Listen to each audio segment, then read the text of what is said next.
Jeremias, Kabanata 10. Mga anak ni Israel, pakinggan ninyo ang ipinapasabi ni Yahweh. Ang sabi niya, huwag ninyong tutularan ang ginagawa ng ibang mga bansa o mabahala sa nakikitang mga tanda sa kalangitan na labis nilang kinatatakutan. Ang dinidiyos nila'y hindi maaasahan, isang punong kahoy na pinutol sa gubat, inanyuan ng mga dalubhasang kamay, at pinalamutian ng ginto at pilak. Idinikit at pinakuan upang hindi mabuwal. Ang mga Diyos-Diyosang ito'y tulad sa panakot ng ibon sa gitna ng bukid, hindi nakakapagsalita. Pinapasan pa sila sapagkat hindi nakakalakad. Huwag kayong matakot sa kanila, sapagkat hindi sila makakagawa ng masama at wala ring magagawang mabuti. Wala nang ibang tulad mo, O Yahweh. Ikaw ay makapangyarihan. Walang kasindakila ang iyong pangalan. Sino ang hindi matatakot sa iyo? Ikaw na hari ng lahat ng bansa. Karapat-dapat lamang na ikaw ay katakutan. Kahit napiliin ang lahat ng matatalino mula sa lahat ng bansa at mga kaharian, wala pa ring makakatulad sa iyo. Silang lahat ay pawang, hangal at mangmang. Ano ang maituturo sa kanila ng mga Diyos-Diyos ang kahoy? Ang kanilang Diyos-Diyos ay binalutan ng pilak na galing sa Tarsis at ng gintong mula sa Upaz. Ginawang lahat ng mahuhusay na kamay. Pagkatapos ay binihisan ng kulay ube at pula na hinabi naman ng mga habing sanay. Ngunit ikaw, Yahweh, ang tunay na Diyos. Ikaw ang Diyos na buhay at ang haring walang hanggan.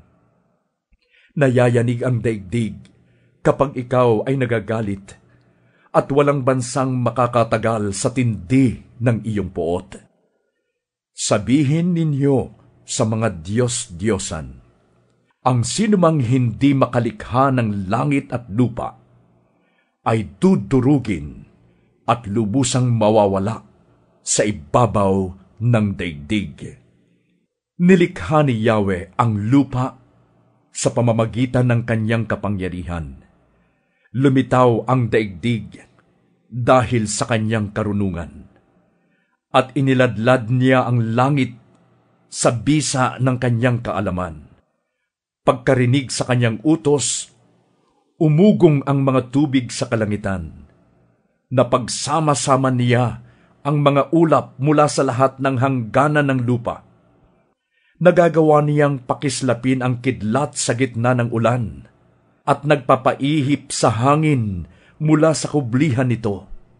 Sa harapan niya, ang bawat tao'y mistulang mangmang.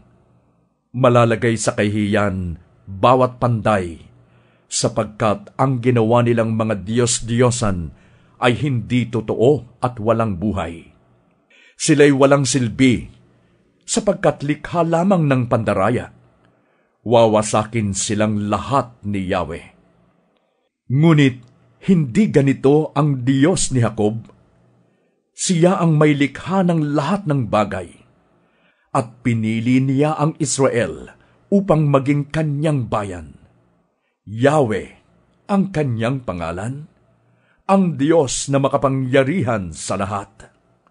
Mga taga-Jerusalem na napapaligiran ng kaaway, ipunin ninyo ang inyong mga ari-arian.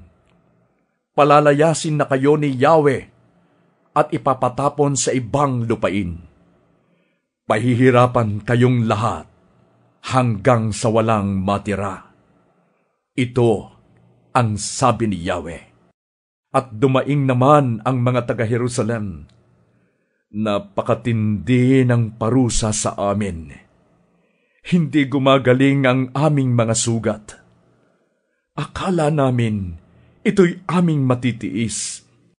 Ang aming mga tolda ay nawasak. Napatid na lahat ang mga lubid. Ang aming mga anak ay naglayasang lahat. Walang natira upang mag-ayos ng aming tolda. Wala isa mang magsasabit ng mga kortina. At sumagot si Jeremias, ang aming mga pinunoy, pawang mga hangal. Hindi sila sumangguni kay Yahweh, kaya hindi sila naging matagumpay. At ang mga tao'y nagsipangalat. Makinig kayo! May dumating na balita. Nagkakagulo sa isang bansang nasa hilaga. Ang kanilang hukbo ang pupuksa sa mga lunsod ng Huda.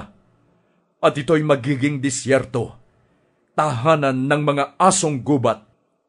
Nalalaman ko po, Yahweh, na walang taong may hawak ng sarili niyang buhay at walang nakakatiyak ng kanyang sasapitin. Ituwid mo ang iyong bayan, O Yahweh, ngunit huwag naman sana kayong maging marahas.